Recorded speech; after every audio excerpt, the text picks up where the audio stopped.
Hey Vaz, interview me. Okay, here we are with Matthew Ilodigwe, Concord High School, currently attending Lycoming College. Yes, sir. So you grew up in Delaware. Yes, yeah. Um, yeah, I grew up in Delaware. Small state. Not many people know about it. Grew up in Delaware. That's where the journey began. Most definitely. And you were there your whole life? Yeah, my whole life. Yep, was born there, born and raised. Have you ever, or did you play sports at a young age always? You always knew you wanted to play basketball? Yeah.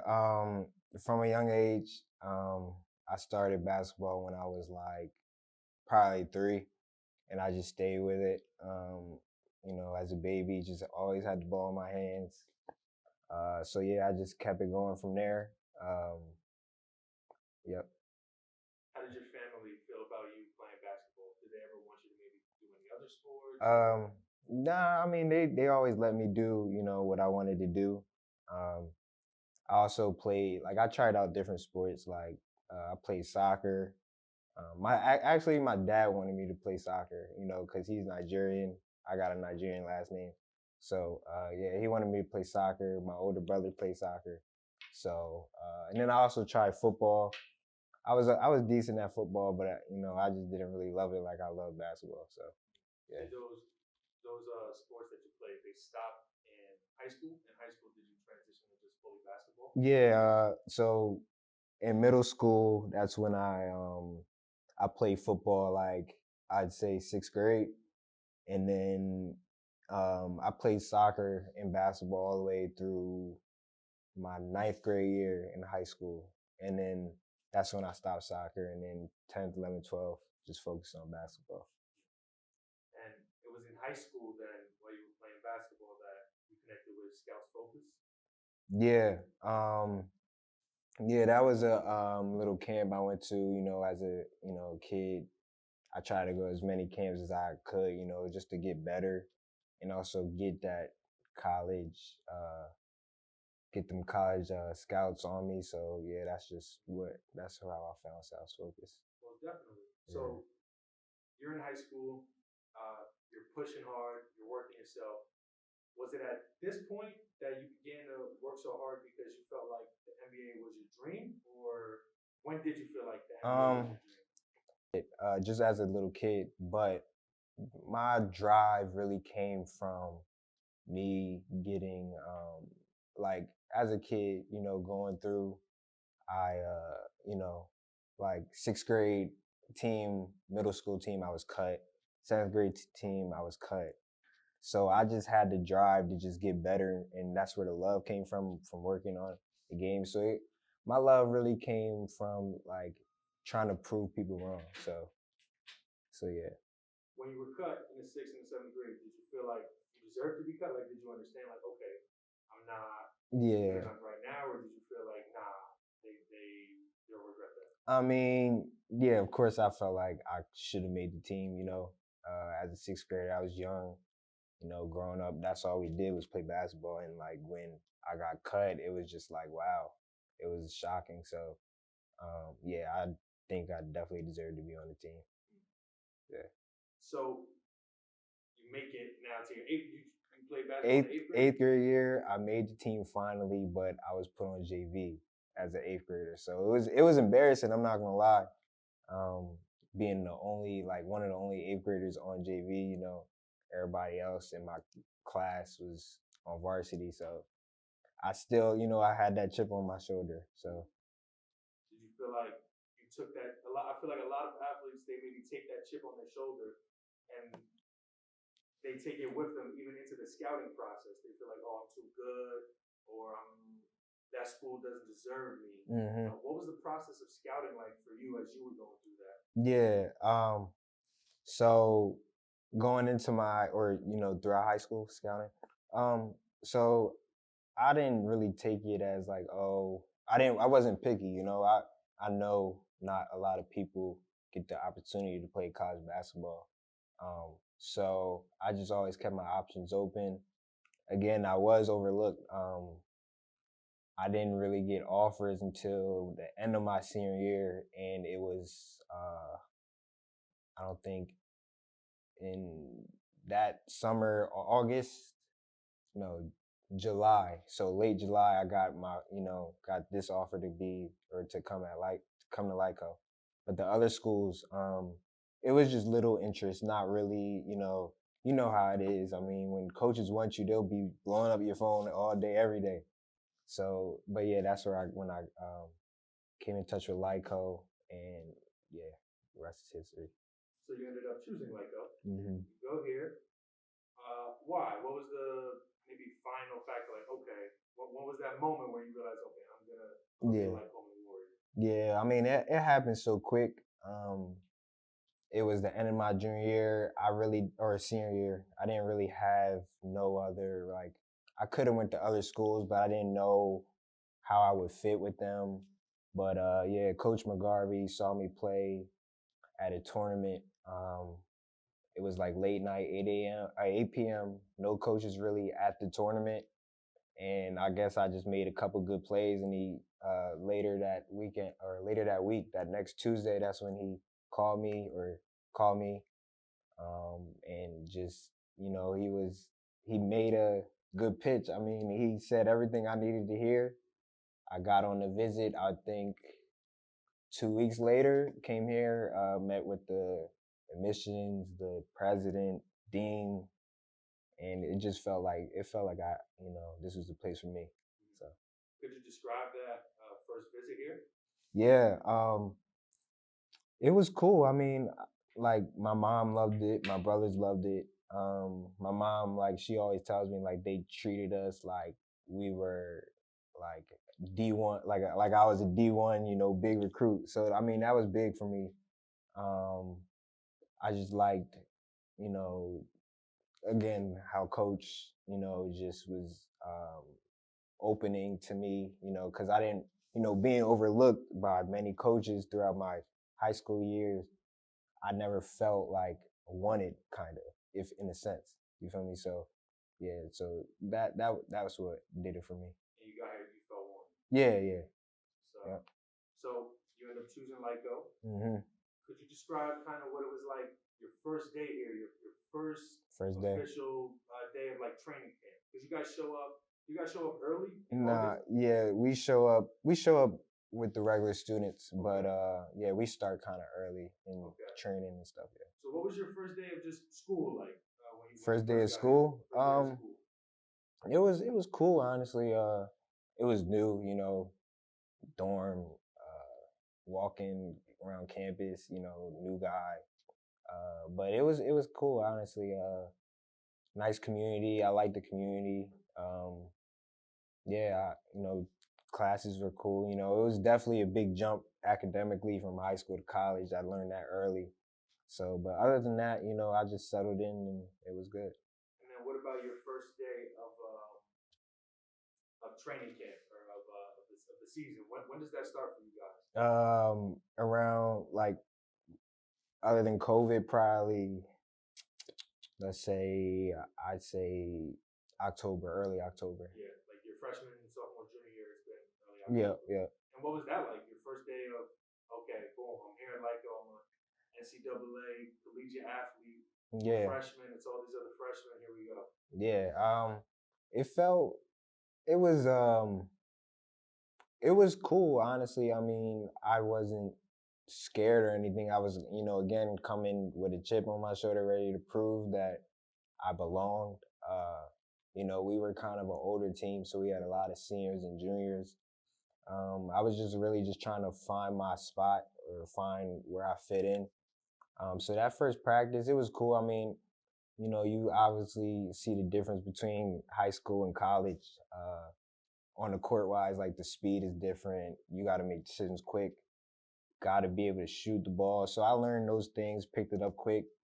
And, one thing about me is, like, on the court, I can adapt quickly. So, depending on who I'm playing with, the skill level, I can adapt quickly. So, I'd say it was smooth. Yeah, no doubt. Yeah, I think that, in my opinion, basketball is probably the skill level from like pee-wee to high school to college to professional. I think it has the most severe jumps. I think it's Mm-hmm. Some people can adapt when you're 16 or 18. You can play with Yeah. anybody in any kind of sport. Yeah. But no, basketball is hard. Basketball is definitely hard. So I applaud you guys. Could you take me through your most recent first day of training camp? Like, how did that go? Obviously with coronavirus is going on. We'll Yeah. get into that, how that's affecting you. But Yeah. your most recent first day of training camp. Yeah, coming in this year, it was new, like I said, COVID, but like compared to my first year, I got, as everybody knows, last year we won the championship. We won the championship. It was good. It was great. So this year coming in, I hold myself to a higher standard because I put in the work. So I just want to kind of be an example for my younger teammates. They look up to me. I know that. So it was just me, continuing on what I've already done in my first 2 years, and me just always staying ready because with COVID, you never know when the season could be postponed, started, so you just never know. So a big thing for me was just staying ready and being that example for my teammates. Yeah. And are you guys currently having your season? Yeah, we had 2 games 2 weeks ago. We went on pause for a little bit, and we got a game coming up this Friday. Okay. What's your current record? 2-0. 2-0. Nice. Yeah. Nice. So Who you guys face this weekend? Arcadia. Arcadia. Yeah. Okay. Is that who you guys faced in the championship last year? Yeah, beat them in the championship last year. Okay. Yep. So segueing into that championship. So you're here your freshman year. You guys do decent. Or how did you guys do? Yeah, I mean, it was rough. We had a lot of stuff going on with the team. Overall, it was a, learning experience. Okay. Sophomore year, you guys do, how do you do? So in the beginning, like I said, my freshman year, we finished last in the conference. So coming into that year, we were ranked last in preseason polls. Right. So, I mean, that put a chip on our shoulders. We had like 7 new freshmen, and we just stayed with that narrative like we were underdogs. So, I mean, I feel like that pushed us throughout the season. As we just kept going, we kept winning, we kept surprising a lot of people. Once the tournament came around, we just went on our momentum. I mean, we were unstoppable, honestly. I mean, we just literally took off, and that championship game was kind of like the icing on top because we really put in that work. That year we believed in each other, chemistry was there, we all loved each other, so it was a great year, honestly. And we went on to the NCAA tournament. It was new for all of us. None of us has been there, and it was a good experience. We lost to a good team. I think they're like top 5 in the country. So, our goal is next time there's an NCAA tournament. I know probably not this year because of COVID, but the next time we go there, we want to go far. So take me through that championship season. At the beginning, you feel like, oh wow, we've got the roster. Like, I feel like a lot of teams, they always feel that way somewhat about themselves. Like, hey, we're good. We can win 80% of our games. Right. So let's go. Was it kind of unexpected? Like, oh, we're on the roll. Hey, we might take this somewhere. Yeah. So coming in, we didn't really know what to expect. Like I said, we had a new team, kind of. We had the older team the previous year. Everybody left. So I'd say it was like 4 returners, if I can remember. So yeah, we didn't really know what to expect. But as we kept winning and as we kept playing with each other and just seeing that work we put in practice pay off in games, we knew like we had a chance to do something special. And Coach stayed on us. Coach stayed on us to be not complacent in a way. Like he didn't want us just because we were winning to like keep our eyes off of the goal that we were trying to get to. So yeah, I mean that's just how that went. Yeah. So besides the actual championship, which I would assume would maybe be your favorite part of the season, yeah, was there a point in the season that stood out to you for any type of reason? Your favorite moment of a game before, or it could even be in the championship. What was your favorite moment of your season last year? Yeah, last year we had a lot of good moments, like a lot of great moments. Tough games, tight games, especially in the conference games. One thing that sticks out to me though is so against Arcadia, but like during the regular season, we were at Arcadia. What did it go in overtime? It went into overtime. Um, I think their best player came down with like 5 seconds, 10 seconds left, and he scored a layup. So we were down, I'd say 2 points. So we hurry up, put get the ball in. Darius, the point guard, he runs down the court. I'm trailing him. He gives it up to me. It's like 2 seconds left. I pump fake. I go by one of the defenders. I was about to shoot it, but then in the corner of my eye, I see Ryan Hollis. He graduated last year in the on the wing for a wide open jump shot. He nailed it, a game winner. That was probably one of the special moments for us as a team because we were supposed to lose that game, honestly. But it just everything ties in. The work we put in, how we went about our days in practice. It paid off on that one play. So that was probably my favorite. That was for the championship? No, that was in regular season, but it was just a big win, Yeah. And that ended up being the team that you would face in the championship. Right. Yeah. Yeah. Mm-hmm. Wow. So you guys won on a buzzer beater from Ryan. Yeah, buzzer beater. Off of an assist from you. Yeah. That's good. That's good teamwork. So you're currently draft eligible for the NBA in 2022. Are you looking to apply?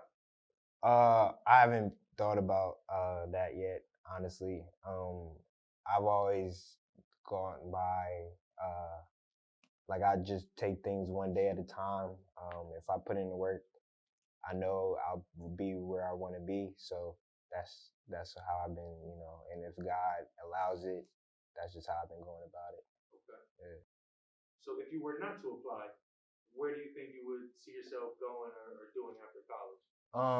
So I haven't really gave it much thought, but I'm a major in communications with a minor in business. So I'll probably go to grad school, get my master's, and then just see from there, where that could take me.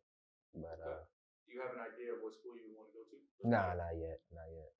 Yeah, still looking into a couple schools. So. Okay.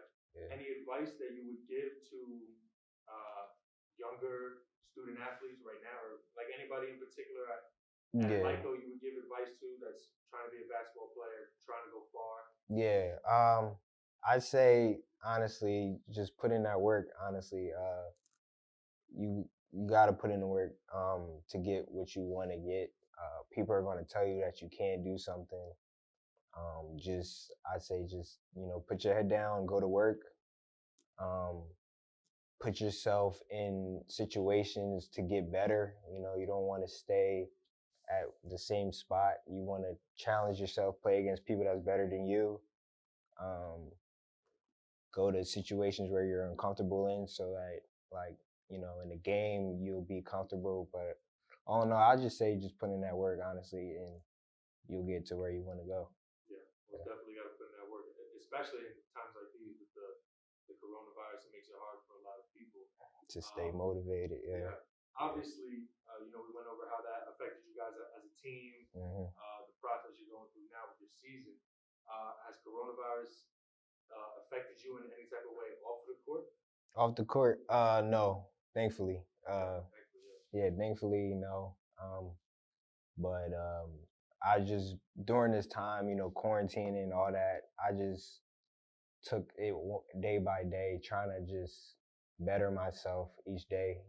On the court, off the court, just reevaluate. You know what I'm saying? Just reevaluate my life and where I'm going, and just try to get better. Most definitely. Sure. Well, we're here with Matthew Ilodigwe once again. Is there anybody you would like to shout out in particular? Shout out my family for one. Shout out Delaware. Shout out my teammates.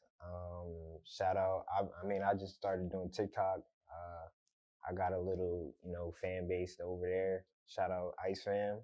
What's your TikTok, Ice Fam? Matty Ice with 3 T's, 5.